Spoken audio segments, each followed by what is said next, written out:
সিলেটে পুলিশি নির্যাতনে রায়হান উদ্দিন নামের যুবকের মৃত্যুর অভিযোগে সিলেট মহানগর পুলিশের বন্দরবাজার ফাঁড়ির ইনচার্জ এসআই আকবর হোসেন ভূঁইয়া সহ 4 পুলিশ সদস্যকে সাময়িক বরখাস্ত করা হয়েছে।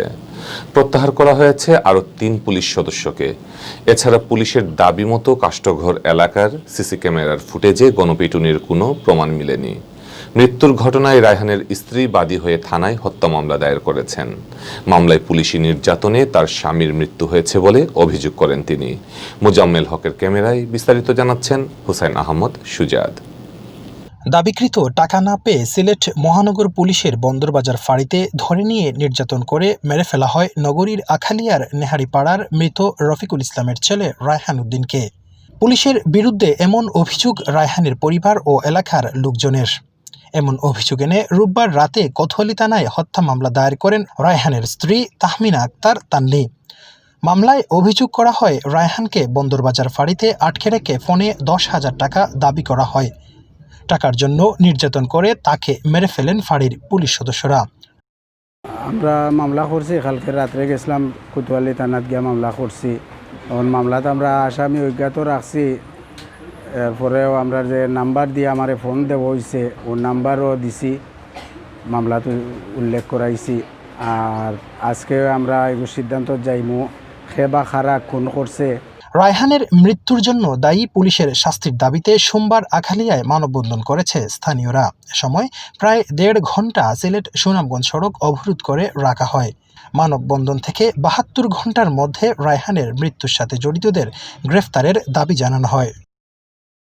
আমরা 72 ঘন্টার আলটিমেটাম দিয়েছি। 72 ঘন্টার ভিতরে শান্তি শৃঙ্খলাভাবে আমরা আন্দোলন করব। যদি 72 ঘন্টার ভিতরে এটা সুষ্ঠু তদন্ত করে পুলিশ প্রশাসন ব্যবস্থা নেয়, আইনি সংস্থা ব্যবস্থা নেয়, আমরা এই পরিবারের পক্ষ থেকে, ওয়ার্ডবাসীর পক্ষ থেকে আপনাদেরকে সহযোগিতা করব। মানববন্ধনে অংশ নেন রায়হানের পরিবারের সদস্যরা। এ সময় রাস্তায় বসে ছেলে হত্যার বিচার চেয়ে আহাজারি করেন রায়হানের মা। খাইল সাতটাত আমার বাচ্চারে মারিয়া বালানি হয়েছে। আজ বিকাল 4টা বাজে যার এখন পর্যন্ত চিহ্নিত আসামি বাইর হইল না। পুলিশ কাস্টডির যারা আসিল ডিউটিতে এরা মারছে আমার বাচ্চারে। এখন পর্যন্ত তারা এই মানুষগুলো চিহ্নিত করলো না।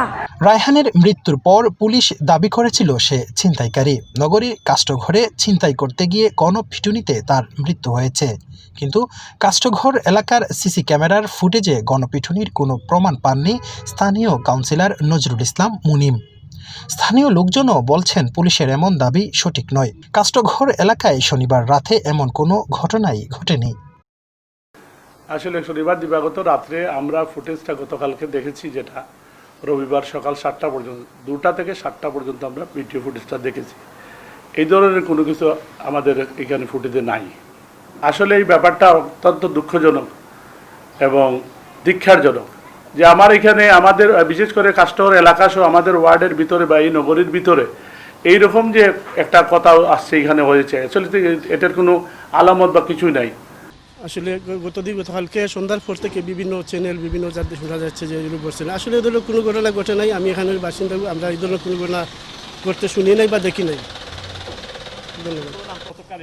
না, এরকম ঘটনা হয়নি। এটা জাস্ট একটা মিস ইনফরমেশন গেছে, আর কিছু না। রায়হানের মৃত্যুর ঘটনায় মহানগর পুলিশের পক্ষ থেকে 3 সদস্যের কমিটি গঠন করা হয়েছে। তদন্তে বন্দরবাজার ফাঁড়ির পুলিশ সদস্যর দায়িত্বহীনতার প্রমাণ পাওয়ায় ইনচার্জ এসআই আকবর হোসেন ভূঁইয়া সহ 4 জনকে সাময়িক বরখাস্ত করা হয়েছে। প্রত্যাহার করা হয়েছে আরও 3 জনকে। মামলার তদন্তে ঘটনার সাথে কোনো পুলিশ সদস্যের সংশ্লিষ্টতা পাওয়া গেলে তার বিরুদ্ধে আইনি ব্যবস্থা নেওয়া হবে বলে জানালেন পুলিশের এই কর্মকর্তা। গতকালের ঘটনায় আমাদের ডিসি নর্থ স্যার আমাদের আভ্যন্তরীণ একটা তদন্ত করতেছেন যে এই ঘটনায় কে বা কারা জড়িত, এটা তদন্ত অব্যাহত আছে। আর ভিকটিমের স্ত্রী বাদী হয়ে গতকাল রাতে একটি মামলা করছে। মামলার কাজও তদন্তাধীন আসছে। আমাদের পুরো ঘটনাটার তদন্তের স্বার্থে যা যা করা দরকার সবই করা হবে। যেসব ইনফরমেশন দরকার, যেসব ডকুমেন্টস দরকার সবই কালেক্ট করবে। যেহেতু পুরো বিষয়টাই তদন্তাধীন আছে এবং আমাদের একটা তদন্ত চলতেছে, তো এই মুহূর্তে আসলে এরকমভাবে কোনো কিছু বলা যাবে না। তদন্ত করে আপনারা জানতে পারবেন, তদন্ত অনুযায়ী আমরা ব্যবস্থা নেব। রোববার সকাল 6:40 সময় ওসমানী হাসপাতালে রায়হান উদ্দিনকে গুরুতর আহত অবস্থায় ভর্তি করেন বন্দরবাজার ফাঁড়ির এএসআই আশেকে এলাহি। চিকিৎসাধীন অবস্থায় 7:50 রায়হান মারা যান। তার শরীরের বিভিন্ন স্থানে আঘাতের চিহ্ন ছিল, হাতের নখও উপড়ানো ছিল। Bangla view news desk.